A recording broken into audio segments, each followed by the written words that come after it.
मैं innocent. English bank क्या लौड़े, क्या इंग्लिश इंग्लिश इंग्लिश लगा रखा है बे।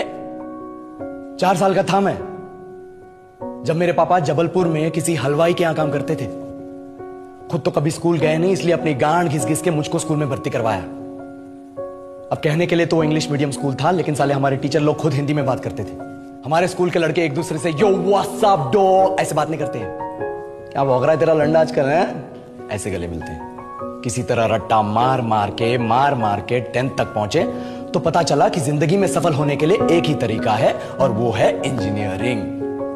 सब यही कहते थे, माँ बाप, टीचर लोग, गली का वॉचमैन भी हमसे पूछता था, और भैया कैसी चल रही है आपकी तैयारी? भग बेंचो, तुमको क्या करना है? इसलिए हमारे स्कूल के बच्चे हम सब पहुंच गए बकरों की तरह, मैं IIT, मैं NIT। अरे जिस बच्चे ने अपने बाप को जलेबी तलते देखा है वो तो यही सोचेगा ना कि जिंदगी में पैसा ही सब कुछ है। I did not choose this engineering life, sir, and neither did this engineering life choose me. It was shoved down my throat by my teachers while my hands were tied to my back by my friends and my parents watched in silence. और English सुनेगा तो मादरचोद तो सुन।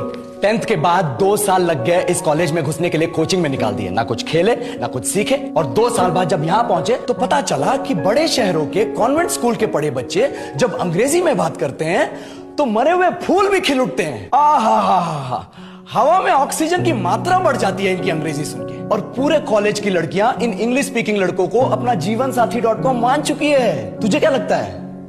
मुझे कभी लगा नहीं कि मैं अपनी अंग्रेजी पे काम करूं, अपनी पर्सनालिटी पे काम करूं। बहुत लगा। ये चूतिया इंडस वैली सिविलाइजेशन का जो एजुकेशन सिस्टम बिठा के रखे हो, जिसमें हर साल में 10 सब्जेक्ट, हर सब्जेक्ट में theory, practical, viva, lab work, external, internal, majors, minors, assignment, project, thesis, गांड मार के रख लिया हमारी। महीनों तक नहाना भूल जाते हम लोग, और फिर हमारा परसेप्शन बना देते हो कि हम ऐसे ही रहना चाहते हैं। अबे साल में एक बार कल्चरल फेस्टिवल आता है, एक बार, उसके लिए भी प्रोफेसर से भीख मांगनी पड़ती है। अरे बिना इंग्लिश बोले, बिना लड़कियों से बात किए कौन गांडू रहना चाहता है वैसे? पर टाइम कहां है कुछ सीखने के लिए? लगे पड़े हैं कोडिंग सीखने, 3 लैंग्वेज सीख रहे हैं, अलग अलग इंग्लिश छोड़ के। लेकिन जब प्लेसमेंट्स की बात आई तो सबको एप्टीट्यूड चाहिए, पर्सनैलिटी चाहिए, इंग्लिश स्पीकिंग चाहिए। It is not that we can not speak English, sir. We are just very conscious of our diction and our pronunciation, and we are not confident to speak in front of anyone else. If the curriculum was a little bit diverse, if the engineering colleges in our country focused on our all round development instead of functioning like a goddamn factory that is just mass producing robots by killing their dreams and handing out degrees,